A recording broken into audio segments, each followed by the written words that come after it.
अस्सलाम वालेकुम नाज़रीन, आप देख रहे हैं प्रोग्राम गोया और मैं हूं अरसलान खालिद। आज के प्रोग्राम में सबसे पहले हम बात करेंगे इस वक्त जो एक इंतहाई अहम मामला है सानिया मच का, जहां पर हम देख रहे हैं कि काफ़ी रोज़ गुजरने के बाद अब तक वहां पर लवाहिकीन ने तदफीन नहीं की और उनका एक ही मुतालबा है कि वज़ीर आज़म इमरान खान साहब उनके पास ख़ुद वहाँ पर आएँ।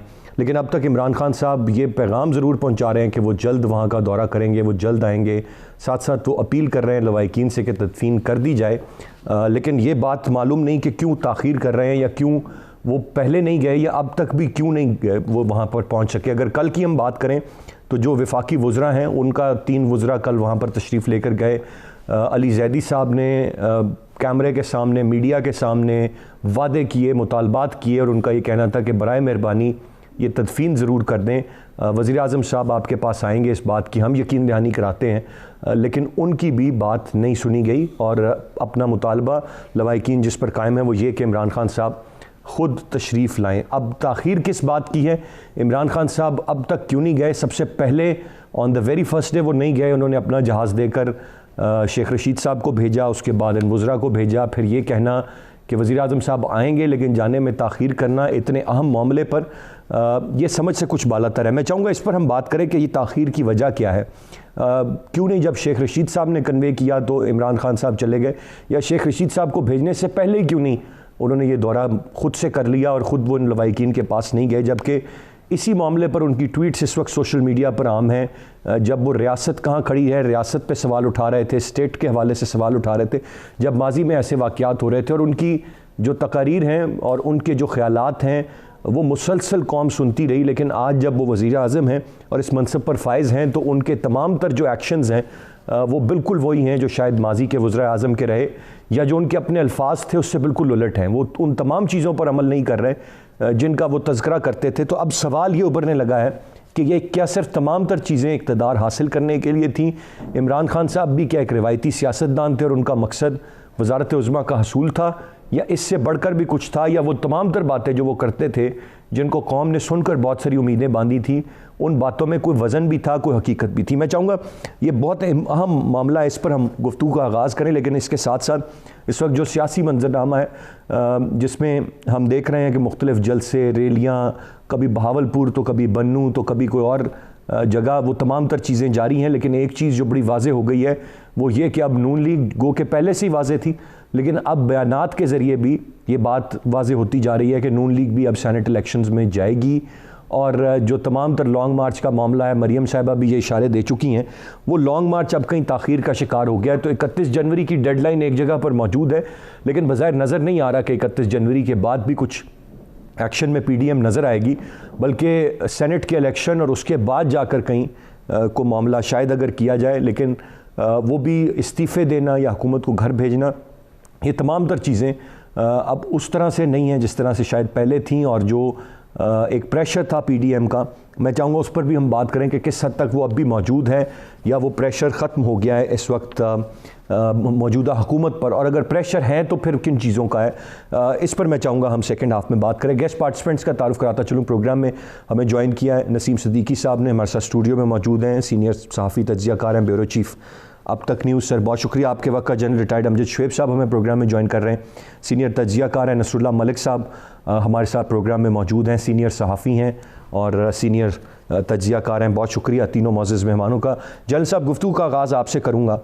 सर, ये ताख़ीर समझ से बालातर है कि इंतहाई अहम वाक़या, इंतहाई अफसोसनाक ये सानिया, और उस पर हम देखते हैं कि वज़ीर आज़म कह रहे हैं मशरूत नहीं करें मेरे आने से तदफीन को, मैं ज़रूर आऊँगा, बाद में आऊँ। मतलब क्या वजह क्या है कि वो कुछ घंटे नहीं निकाल सकते? प्राइवेट जेट पे उन्होंने जाना है, जाके वहाँ पर मुलाकात करनी है, और अगर सिर्फ इतना ही मुतालबा है उन लोगों का कि फिर भी वज़ीर आज़म साहब इस पर ताख़ीर कर रहे हैं और उम्मीदें दिला रहे हैं, वादे कर रहे हैं, वहाँ पर जा नहीं रहे हैं, कम से कम मैं समझने से कासिर हूँ, क्या रीज़न इस सारे मामले की हो सकती है?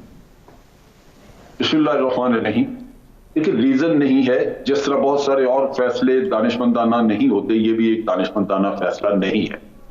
देखिए, आपको एक मौका मिल रहा है बलूचिस्तान के कैपिटल को विजिट करने का, और उसमें खास तौर पे हज़ारा कम्युनिटी, जिन बेचारों की बेशुमार दुनिया से चले गए, उनके लोग शहीद हुए, बहुत नुकसान उन्होंने उठाया, तो वो उनका मुतालबा अच्छा है, बुरा है, लेकिन आप हुक्मरान हैं, किसी के जख्मों पे जाके मरहम रखना ये तो इंसानियत का काम है, इसमें हुक्मरान को तो सबसे आगे होना चाहिए। मैंने कहीं देखा पढ़ा कि जुल्फी बुखारी ने कहा है कि जनाब वो अगर इधर आए फिर इधर हर किसी के पास जाना पड़ेगा। तो अगर हर किसी के पास भी जाना पड़ जाए तो क्या बुराई क्या है उसमें, बिल्कुल चले जाना चाहिए। बात यह है कि आप अगर चले जाएंगे तो कई मामला और आप कोऑर्डिनेट करके आ सकते हैं वहां पे प्रोविंशियल कैबिनेट के साथ, वहां पे सियासी जो माहौल है उस पर बातचीत हो सकती है, सीपैक के मामला पे बातचीत हो सकती है, आप कई और काम कर सकते हैं। लेकिन उसके साथ इन बेचारों को भी आप देख लीजिए। ये जरूर है कि ये एक इंप्रेशन नहीं जाना चाहिए कि ये जो दहशतगर्दी है ये सिर्फ और सिर्फ हजारा कम्युनिटी को ही टारगेट कर रही है या शिया कम्युनिटी को, वो नहीं है। ये इंप्रेशन तो क्लियर करना चाहिए कि दहशतगर्द है, उसका मकसद पाकिस्तान को स्टेबलाइज करना है, उसका मकसद जो है वो सीपैक को नाकाम करना है, लेकिन ये नहीं है। आप देखिए कि कुछ दिन पहले 7 FC के लोग भी वहीं मारे गए हरनाई में, बलूचिस्तान में, और बेचारे ईसाइयों के गिरजाघरों पे कई हमले हुए और भी माइनॉरिटीज वगैरह के, और जो लोग मारे जाते हैं उनमें सबसे ज्यादा तो शहादतें दी हैं अफवाज पाकिस्तान ने। तो ये भी मैसेज बड़ा क्लियरली दुनिया को देना चाहिए हमारे लोगों को कि ठीक है आप मजलूम हैं, लेकिन इसमें जो अहमियत, एक और बहुत बड़ी अहमियत है, वो ये है कि आप एक तो दुख उनका बांटे, दूसरा ये कम्युनिटी का बहुत बड़ा मसला ये है कि अपनी शुबहत से पहचाने जाते हैं, लिहाजा ये बेचारे बड़ी आसानी से टारगेट बन जाते हैं। तो उनके साथ, उनके बुजुर्गों से, उनके लीडर से बातचीत करके उनसे तजावीज लेनी चाहिए कि आपके तहफ़्फ़ुज़ के लिए कैसे इंतजाम चाहिए, कैसी हुकूमत क्या करे कि जिससे आप लोगों को एहसास तहफ़्फ़ुज़ हो और आप अपनी जिंदगी पुरअमन तरीके से गुजार सकें। ये मसला हल करने के लिए आगे बढ़ना चाहिए। लेकिन जल साहब तवक्को तो यही थी ना कि ये माजी की तो हुकूमतें जैसी भी थी हम बहुत सुनते आए हैं, जैसे भी हुक्मरान रहे, अब ये तो रियासत मदीना की बात है, इस मौजूदा हुकूमत से तो तवक्को ये थी ना कि बात सुनेंगे, ये जाएंगे। ये कभी एक वजीर को भेज रहे हैं, कभी 3 वज़रा को भेज रहे हैं और खुद नहीं जा रहे हैं, तो मुझे तो इस बात का अफसोस है। माजी की हुकूमतें हों या ये हों, मैं इस मामले में इनमें कोई फर्क नहीं समझता। आप एक मोटी चीज देखिए, हमारे सैकड़ों के हिसाब से फौजी अपने आज़ा गवा बैठे जो आईडीज वगैरह पढ़ते हैं, वो बेचारे यहाँ अस्पताल में मैच में पड़े हुए हैं जहां उनकी जिंदगियों को वापस रेस्टोर करने की कोशिश की जा रही है।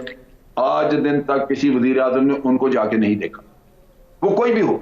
Rightly sir. जन साहब आपका पॉइंट आ गया सर, मैं आगे बढ़ना चाहूँगा। मैं आपने अपनी राय का इजहार किया, नसरुल्लाह मलिक साहब से जानना चाहूँगा। मलिक साहब, आप कैसे सारी सूरत हाल को देखते हैं?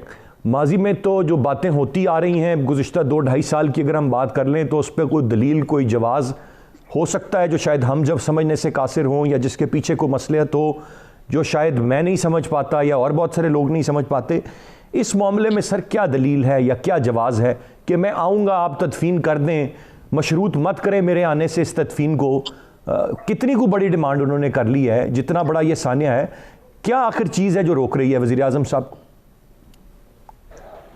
बिस्मिल्लाहिर्रहमानिर्रहीम। देखिए असलान, बुनियादी बात क्या है? बुनियादी बात यह है कि जब आप बात कर रहे थे कि जब हुकूमत में खान साहब नहीं थे तब उनके बयानात होते थे उस वक्त की हुकूमत के हवाले से कि क्यों नहीं जा रहे, पहुँचे, जाना चाहिए, और अब वो वज़ीर आज़म है, अब शायद उनको मुख्तलिफ तरीक़ों से चीज़ों को देखना है। इसमें कोई शक नहीं, उनको जाना चाहिए। आपकी बात, जनरल साहब की बात भी दुरुस्त है, कोयटा पहुंचना चाहिए। फिर वहाँ पे जिस किस्म के हालात हैं, अगर रियासत के जो चीफ एग्जीक्यूटिव भी उनके पास उनकी दादरसी नहीं करते, फिर लोगों के अंदर और मायूसी पैदा होती है, गम और गुस्सा भी बढ़ता है। लेकिन इसके साथ साथ मैं समझता हूँ 2-3 चीज़ें और बड़ी हैं।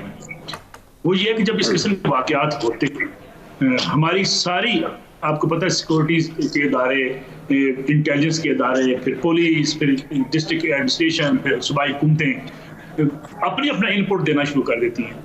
वो इनपुट ये होता है कि अगर प्राइम मिनिस्टर आ गए तो ये मामला यहाँ ख़राब हो सकता है, नारे लग सकते हैं, गिले शिकवे बढ़ सकते हैं, किसी प्राइम मिनिस्टर की आने की वजह से किसी को सुबकी का सामना करना पड़ सकता है। क्योंकि हम एक मुख्तलिफ किस्म की कौम है, हमारे हुक्मरान शायद अपने खिलाफ नारा भी नहीं सुनना चाहते। आज की हुकूमत हो, माजी की हुकूमत हो, हम सिर्फ मदासराई सुनने के कायल हैं, हम तारीफें सुनने के कायल हैं। ये हमारी पूरी कौम का एक अलमिया है कि आप किसी के सामने अगर एहतजाज करें, प्रोटेस्ट करें तो उसको बुरा बनाता है। तो इसलिए तमाम इदारे जो है वो हमेशा वज़ीर आज़म को, ऐसे मनसब पे बैठे हुए लोगों को ये गाइड करना शुरू कर देते हैं कि अगर आप वहाँ पे गए, लोगों की डिमांड्स बढ़ सकती हैं, लोग इस पर आप सीख पा हो सकते हैं। आपको याद होगा पहले भी इस किस्म के जब वाक़यात हुए तो इन वाक़यात के अंदर लोगों ने किस कदर गम गुस्से का इज़हार किया था, वो वीडियोस भी आपके सामने मौजूद होंगे। तो मेरे ख्याल में हुक्मरान डरते हैं अपने ऊपर होने वाली तनकीद से, हुक्मरान डरते हैं किसी बेगुनाह जब जो कुछ शख्स अपनी लाश लेके बैठा होता है उसके जज्बात से डरते हैं। तो जो साथ उनकी जितनी एडमिनिस्ट्रेशन होती है वो डराती रहती है कि भाई मामला कूल डाउन हो जाएं, सेटल हो जाएं, फिर आप आइएगा। मेरे ख्याल में खान साहब के साथ भी वही हो रहा है जो माजी के हुक्मरानों के साथ हुआ है, और खान साहब भी इसी खौफ से वहाँ नहीं जा रहे कि वहाँ लोग अगर प्रोटेस्ट करेंगे फिर ये कहा जाएगा कि जैसे पॉलिटिकल लोग तो उनको कहेंगे कि लोगों के घरों में जाएं, तो अब प्राइम मिनिस्टर के लिए फिर सिक्योरिटी के लोग मामला दरमियान में ले आते हैं कि वहाँ नहीं जा सकते, यहाँ जा सकते हैं। तो मैं समझता हूँ हम उस किस्म की कौम है नहीं। एहतजाज करने वाले भी बात चीज़ों में अपना हदूद को क्रॉस कर जाते हैं, और हुक्मरान तो ये कोई बात सुनना ही नहीं चाहते। वो चाहते हैं कि बस वो जाके ऐलान करें और लोग आराम से उठ के चले जाएं और उनकी बात मान ली जाए। तो मैं समझता हूँ ये आज का कोई मसला नहीं है, ये हमारा शुरू से मसला है। मलिक साहब, आपने बड़ी अच्छी बात की और बड़ा वजन है आपकी बात में। शायद हम डरते हैं, हम खौफ खाते हैं और हमारे अंदर इतनी जरूरत नहीं है कि हम हकायक को फेस कर सकें। एक रियलिटी है, और मैं बिल्कुल आपकी बात में बहुत वज़न है, मैं इत्तेफाक भी करूँगा, ये एक रियलिटी भी है। बट सवाल कहीं ना कहीं यही है कि फिर हम माजी के हुक्मरान, और हम बड़ा डिफ्रेंशिएट करते हैं। हम नए पाकिस्तान में इमरान खान साहब में एक आम आदमी का दर्द रखने वाले शख्स दाद रसी करने की बात, अब सवाल वही उठता है कि अब जब इक़्तिदार में हैं और इस मनसब पर हैं तो सब एक ही जैसे हैं, चाहे वो माजी के हों चाहे अव्वले हों, या कुछ तब्दीली है या नहीं है। यही तो फ़र्क है, यही तो डिफरेंस है, लेकिन वो बज़ाहिर फ़र्क नज़र नहीं आ रहा। मैं एक ब्रेक की जाने बढ़ूँगा, ब्रेक से वापस आकर नसीम सिद्दीकी साहब का पॉइंट ऑफ व्यू लेंगे, साथ रहिए।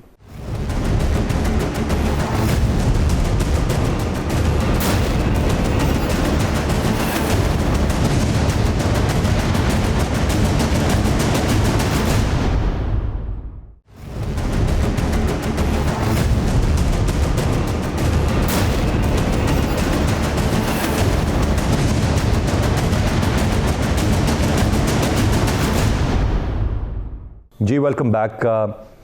नसीम सिद्दीकी साहब, जो बात नसरुल्लाह मलिक साहब ने कही, मैं मुकम्मल तौर पर इत्तफ़ाक़ करता हूँ उस बात से कि ये तमाम तर चीज़ें, जज्बात, फिर डरना, फिर नारा, फिर यकीनन सिक्योरिटी सूरत तमाम तर मामलात हैं, लेकिन फिर फ़र्क मैं कहाँ तलाश करूँ, या मैं छोड़ दूँ या हम छोड़ दें फ़र्क तलाश करना कि नहीं अब मुख्तलिफ होगा, अब एक मुख्तलिफ शख्सियत हैं जो वज़ीर आज़म पाकिस्तान हैं, ये रियासत मदीना की बात है, यहाँ पर मामलात मुख्तलिफ हैं, या ये उम्मीद ही लगाना छोड़ दें, हम कहें नहीं ये रिवायत है, चली आ रही है, इसी तरह इसने चलना था, ऐसे ही आगे भी चलती रहे। बिस्मिल्लाहिर्रहमानिर्रहीम। शुक्रिया अरसलान। आप ये देखें कि आपकी बात बिल्कुल ठीक है, तब्दीली कोई नहीं आई है, फ़र्क कोई नहीं पड़ा है। मैं तो ये कहता हूँ कि उन लोगों को जिनके घर के लोग मरे हैं, शहीद हुए हैं, उनको ज़रूरत ही नहीं पड़नी चाहिए थी कि वज़ीर-ए-आज़म को बुलाते। आपने देखा है कि जब भी फ्रंट लाइन पे कोई फ़ौजियों की डेथ होती है, सिक्योरिटी फोर्सेस में कोई शहीद होते हैं, तो आपने देखा होगा कि आर्मी चीफ फ़ौरन उनके घर खुद से पहुंच जाते हैं। जब इतना बड़ा सानिया हुआ था, जब आप हम मिसालें देते हैं मोहम्मद बिन कासिम की, दजला के किनारे कुत्ता भूखा ना सोए, अपनी तकरीरों में ये सब आपने हमें चीज़ें बताई, लेकिन जब असल हकीकत आई तो उसमें आप जो है वो बिल्कुल बैकफुट पे आ गए। इन लोगों को कहना क्यों पड़ा, आपको तो खुद से जाना चाहिए था। अब आप जब देख रहे हैं कि 3-4 दिन से खून मुंजमद करने वाली सर्दी वहाँ मच में पड़ रही है, और वहाँ पे बच्चे, औरतें, लोग सड़क पे बैठे हुए हैं। अगर आपके अपने बच्चे इस तरह सड़क पे बैठे हुए हो तो आप क्या करेंगे? आप नहीं जाएंगे? आप वज़ीर आज़म है मुल्क के, आप चीफ एग्जेक्टिव है, और आप जिस तरह कहते हैं कि रियासत मदीना उसके सरबराह हैं, तो ये तो आपकी ज़िम्मेदारी बनती है। आपको वज़ीर दाखिला को आपने क्यों भेजा वहाँ पे? अगर वज़ीर दाखिला को भेज सकते तो आप खुद क्यों नहीं जा सकते थे? उसके बाद जब वज़ीर दाखिला नाकाम हो गए, आपने जुल्फ़ी बुखारी और अली ज़ैदी को भेज दिया। भाई आप क्यों नहीं जा रहे? उनकी कोई इतनी बड़ी डिमांड नहीं है। आपने उन 6 बहनों को देखा, कितनी दर्द अंगेज़ उनकी स्टोरी थी कि वो एक भाई था, वो भी मारा गया, वो कहती है अब अपने जनाजे जो है हम औरतें उठाएंगी। इतनी गंभीर सूरत हाल है, इतनी दुख की बात है। और वहाँ पे प्राइम मिनिस्टर साहब पता नहीं, जिस तरह नसरुल्लाह मलिक साहब ने कहा, वैसे वो डरते वरते तो नहीं हैं तो दिलेर आदमी, और ज़्यादा किसी की बातों पे या मशवरे पे नहीं जाते। और जिस तरह वो तकरीरें करते थे, तो वहाँ तो उनको लाजमी जो है वो वहाँ पे जाना चाहिए, फौरी तौर पे जाना चाहिए, ताकि ये मामला ख़त्म हो जाता। जो शोहदा हैं उनकी तदफीन हो जाती। तो ये जो आपने स्टार्ट में बात की थी, तो वाकई जो खान साहब अपनी अपोजिशन में रहते हुए जो तकरीरें करते रहे, जब अमल का वक्त आया है तो उनमें हमें बहुत सारी ऐसी चीज़ें हैं जो होती हुई नज़र नहीं आ रही। तो आने वाले वक्तों में देखें कि कोई तब्दीली आती है या मामला उसी तरह चलते रहेंगे जिस तरह पिछली हुकूमतें लेके चलती रही हैं। राइटली सर जी, एक मुसलसल हम बात करते आ रहे हैं, आज तीसरा दिन है इस पर बात हो रही है और इस वाक़े को 4 से 5 रोज़ गुजर चुके हैं, तदफीन अब तक नहीं हुई है और मुतालबात अगर हैं तो जायज़ हैं। कम्युनिटी जिसके साथ ज़्यादती होती आ रही है और कितना खून बहाया जा चुका है उसका, ये ज़िम्मेदारी है इस वक्त रियासत पाकिस्तान की मौजूदा हुकूमत की कि इंश्योर करें उनकी सेफ्टी को, इस तरह के वाक़यात को, फिर जो लॉ एंड ऑर्डर की सिचुएशन है ख़ास तौर पर बलूचिस्तान में, इस सारे मामले को बहुत बेहतर करने की ज़रूरत है। बहरहाल वज़ीर आज़म इमरान खान साहब से जो सवाल हैं वो अपनी जगह पर और वो बजा, वो किस मसलियत के तहत इस वक्त रुके हुए हैं, मैं मान लूँ कि वही बात जो नसरुल्लाह मलिक साहब ने कही या कोई भी और जो रीज़न है, but as a matter of fact सवाल हैं, सवाल रहेंगे और उनके लिए वज़ीर आज़म साहब को जवाब दे कहीं ना कहीं होना पड़ेगा। जल्द साहब आगे बढ़ते हैं और थोड़ी सी बात अब मैं सियासी सूरत हाल की तरफ आता हूँ, जो सियासी मंजरनामा है। अब तो बड़ा वाज़े तौर पर इस वक्त राना सनाउल्लाह साहब भी फरमा रहे हैं और भी बातें आ रही हैं कि जी सेनेट इलेक्शन ज़रूर होगा, सेनेट इलेक्शन के बाद बाकी चीज़ें होंगी। तो वो जो पूरा एक मोमेंटम बिल्टअप हुआ था वो कहाँ खड़ा है इस वक्त आपकी नज़र में सर? देखिए अरसलान, हुआ ये है कि हम पहले दिन से कहते थे कि पीपल्स पार्टी इस फिलॉसफी के साथ नहीं है कि आप लॉन्ग मार्च कर लें, इस्तीफे दे दें, क्योंकि उनकी कैलकुलेशन यही थी कि इससे कुछ हासिल नहीं होगा। इन एनी केस जलसे जुलूसों से भी आप हुकूमतों को चलता नहीं कर सकते, लेकिन वो उनके ख्याल में पहले दिन से ये था कि पार्लियामेंट्स में रह के वहां अपनी पोजीशन मजबूत करके वो ज्यादा बेहतर अपनी जंग लड़ सकते हैं, बजाय इसके कि वो बाहर सड़क पे आके ये काम करें और वो इस्तीफों को किसी न किसी तरीके से टालते नजर आए। अब चीज ये है कि दूसरी पार्टियों के लिए क्या ऑप्शन है। एक ऑप्शन ये कि उससे पीपल्स पार्टी से इत्तेफाक ना करें तो इत्तेहाद टूट जाता है, पीपल्स पार्टी अलग नजर आएगी, और अगर इत्तेफाक करते हैं तो इसका मतलब यह है कि अपने स्टांस में पसपाई करें। जो पहले उन्होंने ऐलान किया था कि इलेक्शनों का बाइकआउट होगा, इस्तीफे दिए जाएंगे, वो चीज खत्म करके तो आपने इत्तेहाद को बचाया। अब इत्तेहाद मौजूद है, जो जी चाहे कहते रहें, लेकिन स्टांस बदल चुका है और नतीजा ये कि जब आप सिस्टम का हिस्सा बन ही गए हैं, यानी आपने सेनेट के इलेक्शन में भी हिस्सा ले लिया, जो आपके सप्लीमेंट्री इलेक्शंस आ रहे हैं उसमें भी पीपल्स पार्टी तो बड़े जोर शोर से हिस्सा ले रही है, तो नेचुरली बाकी भी लेंगे, छोड़ेंगे नहीं। तो उसके बाद फिर क्या रह जाएगा जवाब इस्तीफे देने का? वो तो आप खुद दोबारा फिर असेंबली में चले गए और अगर इस्तीफे देंगे तो वो बाई इलेक्शन हो जाएंगे। तो इस वजह से ये खुद इन्होंने अपने आप को अपने, हमेशा होता यही है कि कोई भी शख्स, जैसे इमरान खान ने जब धरना दिया था तो उसने अपने लिए ऑब्जेक्टिव फिक्स किया कि जनाब प्राइम मिनिस्टर इस्तीफा दे। वो एक गलत ऑब्जेक्टिव था। वो अगर कोई बिल्डअप ऐसा हो जाता है, मौका मिल जाता है, आप उससे इस्तीफा मांग लें, वो अलग बात है, लेकिन पहले ही अगर आप आखिरी सीढ़ी को अपना ऑब्जेक्टिव रख लें तो फिर पसपाई आपका मुकद्दर रह जाती है, फिर और कुछ नहीं होता। और ये इन्होंने भी यही काम किया कि जी हुकूमत चलता करेंगे। वो हुकूमत चलता करने में अपना इत्तेहाद बचाना मुश्किल बन गया और उसको बचाने में फिर आपने पसपाई कर ली। तो नतीजा ये है कि अब गोल पोस्ट शिफ्ट हो चुके हैं।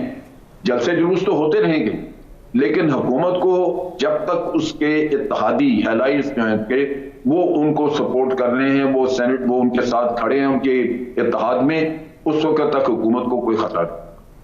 जब तक इत्तेहादी साथ खड़े हैं और वो सपोर्ट कर रहे हैं उस वक्त तक हुकूमत को कोई ख़तरा नहीं। और यही वजह है कि पीपल्स पार्टी अब इत्तेहादियों को भी ललकार रही है या बात कर रही है कि एमक्यूएम के साथ होने की क्या वजह है या दीगर मामलात है। लेकिन हाल ही में खुलकर जो परवेज़ इलाही साहब हैं वो पंजाब गवर्नमेंट की हिमायत में आए हैं, जो कि एक पॉजिटिव साइन है। उससे पहले मुलाकात भी हुई थी और काफ लीग के साथ भी बड़ी हद तक जो दूरियां हैं वो कम हुई हैं। नसरुल्लाह मलिक साहब, पीडीएम की हम बात कर रहे हैं, इस वक्त कहाँ खड़ा देखते हैं आप पीडीएम को? कोई प्रेशर है? मोमेंटम जो बिल्ट हुआ था वो वहीं पर बरकरार है? वो मोमेंटम टूट गया है, अब दोबारा से रीबिल्ड करना है? Where does it stand now? क्या देख रहे हैं आप? देखिए, सच्ची बात तो यह है कि हमें पाकिस्तान की सियासत को उसके सारे जो क़वायद ज़वाबित हैं उसके साथ समझना चाहिए। हम बसा औक़ात जब फैसला करते हैं या तज़िया करते हैं, हम समझते हैं कि भाई पीडीएम निकली है, हुकूमत गिरा कर दम लेगी या हुकूमत इस्तीफ़ा दे देगी। या जैसे इमरान खान साहब निकले थे और हुकूमत गिर जाएगी। मेरे ख्याल में पाकिस्तान में ऐसे 2-4 वाली कैफियत है नहीं। पाकिस्तान में इत्तेहाद बनते हैं, टूटते हैं, बिगड़ते हैं, उसमें बहुत से लाजमात होते हैं, उसमें बहुत से फैक्टर्स इन्वॉल्व होते हैं। एहतिजाजी तहरीकें चलती हैं, उसमें बहुत से फैक्टर इन्वॉल्व होते हैं। पीडीएम भी एक ऐसी एहतिजाजी तहरीक है जो हुकूमत के खिलाफ चल रही है। अब हुकूमत के खिलाफ एहतिजाजी तहरीक के लिए जो पीडीएम की अपनी ज़रूरियात हैं वो भी उनके पेश नज़र हैं। फिर कहीं ना कहीं बातचीत का अमल शरीक होता है इस सारे एहतिजाज के अंदर, वो भी अपनी जगह पे मौजूद है। फिर पीडीएम के अंदर जो जमातें हैं उनके अपने अपने फ़ायदे, अपने नुकसानात वो अपने पेश नज़र जरूर रखते हैं। इसलिए मैं समझता हूँ कि ये सोचना कि पीडीएम नाकाम होगी या कामयाब होगी, ये बड़ा कबल अज़ वक्त होता है चीज़ें ऐसी। पीडीएम एक एहतिजाज करती रहेगी। पहले कह रही थी इस्तीफे देने का, आपने देखा इस्तीफे वापस हो गए, इस्तीफे देने का भी इम्कान नजर नहीं आता, सेनेट इलेक्शन में भी हिस्सा लेने का इम्कान नजर आता है। तो मैं समझता हूँ कहीं ना कहीं पाकिस्तान की सियासत बड़ी कम्प्लेक्स है, इसके बड़े प्लेयर्स हैं और उन सारे प्लेयर्स के इनपुट को आप शामिल किए बगैर किसी चीज़ का तजिया नहीं कर सकते। हो सकता है कि बाद ऐसे मुतालबात पीडीएम के जो आज हैं कल ना हो, और जो कल मुतालबात हों वो आज ना हो। इसलिए मैं समझता हूँ कि पीडीएम हुकूमत के खिलाफ लगी रहेगी, एहतिजाज करती रहेगी, अपनी जो चीज़ें उनकी अपनी हैं सेटल डाउन करने वाली, उसको सेटल डाउन भी करने की कोशिश करेगी। आपको पता है ज़रदारी साहब के खिलाफ मुकदमात हैं, पीपल्स पार्टी चाहती है मुकदमात सेटल हों। नवाज शरीफ साहब के खिलाफ मुकदमात हैं, वो चाहते हैं वो सेटल हों। फिर PMLN के अंदर 2 सोच पाई जाती हैं। एक सोच है कि बिल्कुल जारहाना अंदाज इख्तियार किया जाए, एक सोच है कि कहीं ना कहीं एस्टैब्लिशमेंट के साथ बातचीत चलाई जाए, बातचीत चलती रहे, तो कोई रास्ता निकला ताकि सियासत होती रहे। तो मैं समझता हूँ कि ये बड़ा कबल अज़ वक्त है ये कहना कि पीडीएम के गुब्बारे से हवा निकल गई है या पीडीएम का एहतिजाज खत्म हो गया है। आपको याद होगा फजल रहमान साहब इस्लामाबाद गए थे, धरना भी दे दिया था, लेकिन फिर उठकर चले भी गए थे किसी के कहने पर। दोबारा भी जा सकते हैं, दोबारा धरना भी हो सकता है, एहतिजाजी तहरीक भी चल सकती है। ये डिपेंड करता है पाकिस्तान में सारे फैक्टर्स क्या क्या सोचते हैं, क्या क्या करना चाहते हैं। जब वो चीज़ें तय हो जाएंगी तो फिर आपको अंदाजा हो सकेगा कि होने क्या जा रहा है, क्या हो सकता है। मसला सिर्फ ये है कि हुकूमत की गवर्नेंस हुकूमत के लिए चैलेंज है। अपोजिशन एहतिजाज करके अपने आप को जिंदा रखना चाहती है, वो जिंदा रख रही है। तो सबसे अहम बात जो है वो हुकूमत खुद है। हुकूमत अगर अपने गवर्नेंस को बेहतर कर ले, महंगाई कंट्रोल कर ले, जो मंशूर लेके आई थी उस पर अमल दरामद कर ले, तो एहतिजाजी तहरीकें खुद दम तोड़ जाती हैं। लेकिन पाकिस्तान में ना एहतिजाजी तहरीकें किसी इशूज़ के ऊपर चलती हैं, ना हुकूमत किसी अवामी एजेंडे के ऊपर चलती है। Right he said Nasrullah Malik sahab. एक ब्रेक की जाने में बढ़ूंगा, ब्रेक से वापस आकर मजीद बात करते हैं, साथ रहिएगा।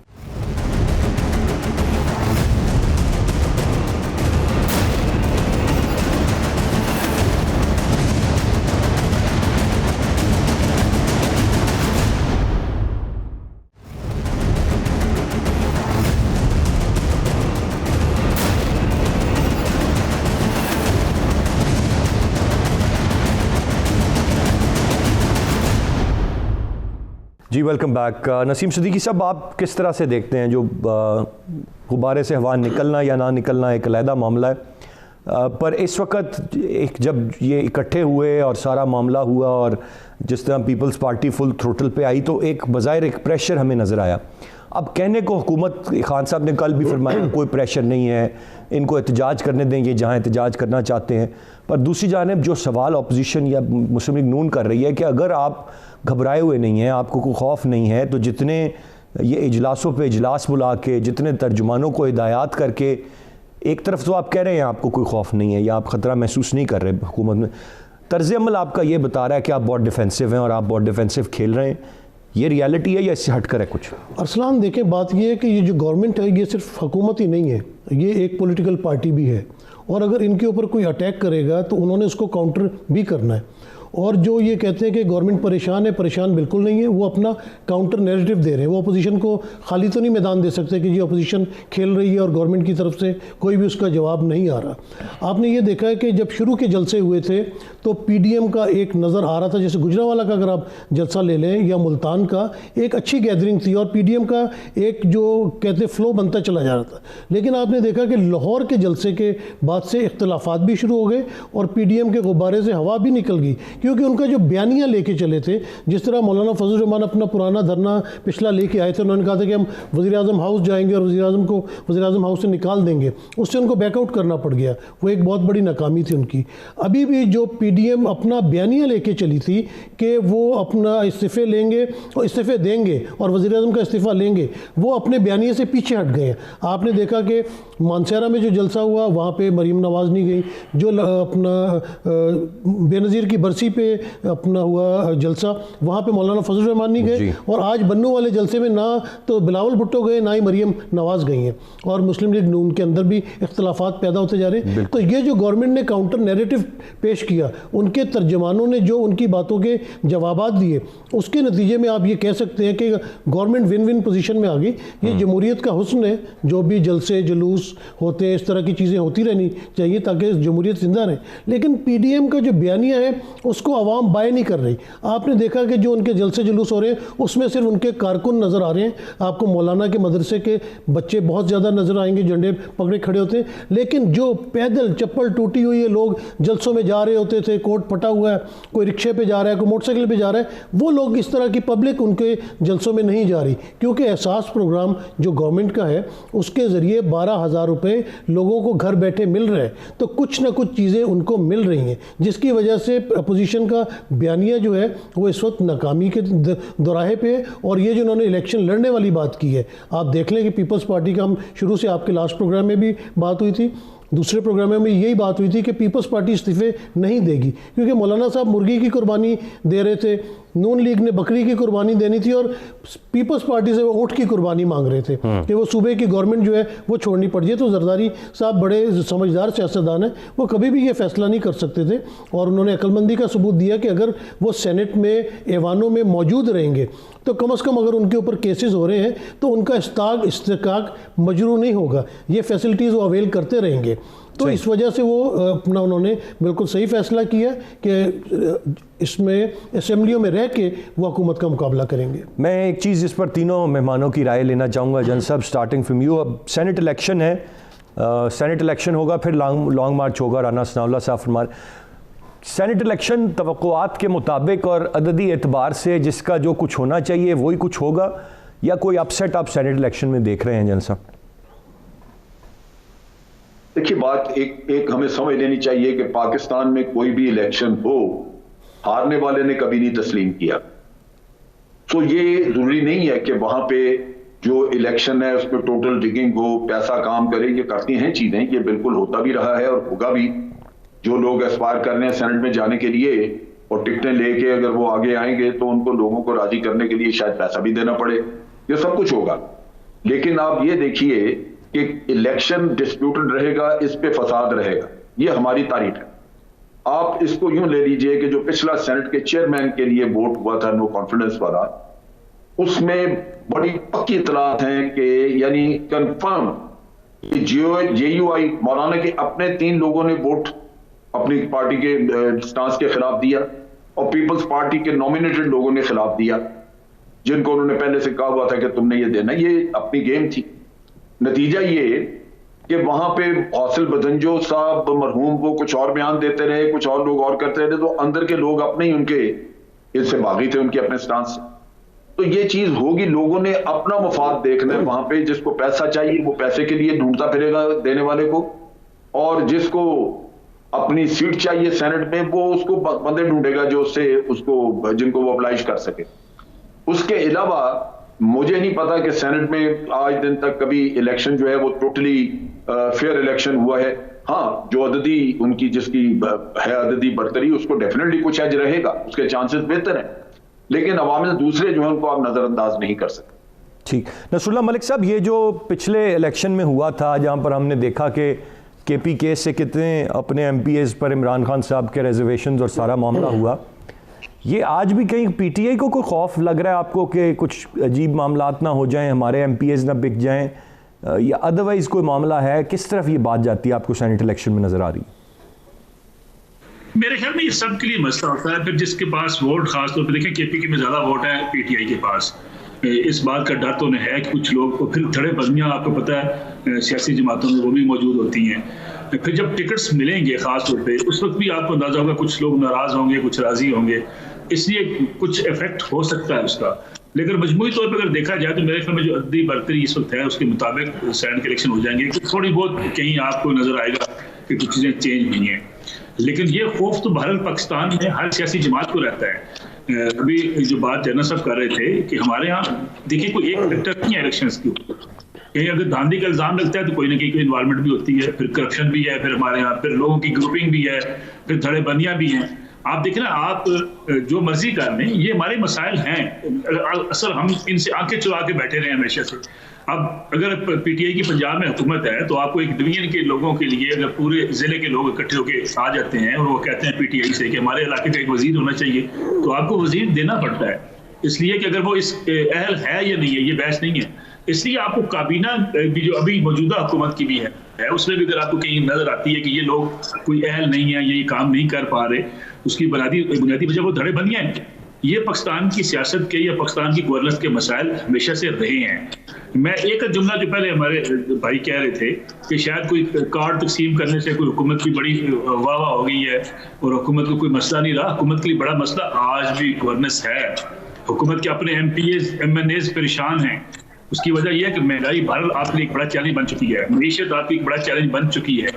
फिर जो गवर्नेंस आपकी, आप देखिए ना, कभी आप IG बदलते हैं, कभी आप DPO बदलते हैं, हर रोज आपके तबादलों का चक्कर लेके आते हैं, आपसे चीजें संभाली नहीं जा रही।